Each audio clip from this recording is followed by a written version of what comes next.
New details about a deadly plane crash in Pembroke Pines. Fire officials tell us there are now 3 victims of the crash. A boy riding in the car the plane hit died at the hospital last night. 2 others in the plane died on impact. CBS 4's Brooke Shafer is live at the scene with the latest. Brooke, good morning. Hey, Maribel, good morning. You can see Pembroke Pines police still have this neighborhood very much blocked off. As we zoom in here on the scene, you can actually see in the middle of the road there are still some parts of the plane, and beyond that you can see that car that a mom and her son were riding in when that plane fell out of the sky yesterday. The plane crash was caught on a neighbor's Ring doorbell camera.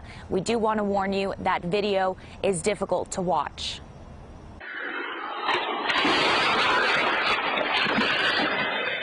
A horrifying moment caught on camera.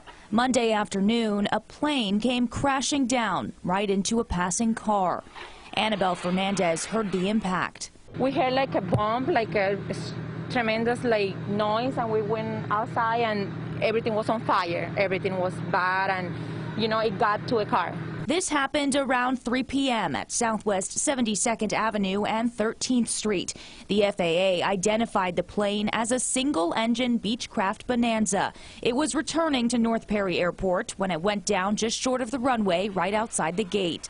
Police say 2 people on board the plane were killed. All I see is like some large black smoke and like a huge fire coming right there at the fence. Pembroke Pines Fire Rescue says the plane took down a power line before crashing down and catching on fire.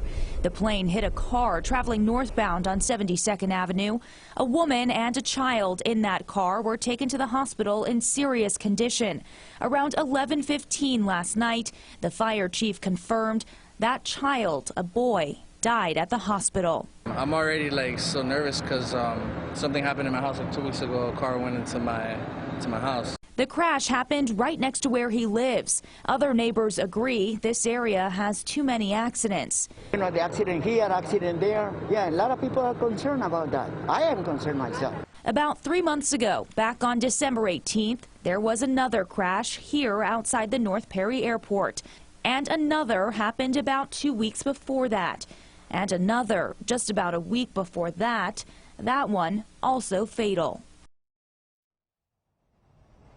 So the NTSB is still investigating this plane crash. At this point this morning, we have not learned the identities of those 3 people who died. But again, we can confirm as of this morning, a 3rd person has died, a boy riding in that car when the plane crash happened yesterday. I'm live in Pembroke Pines. Brooke Shafer, CBS 4 this morning.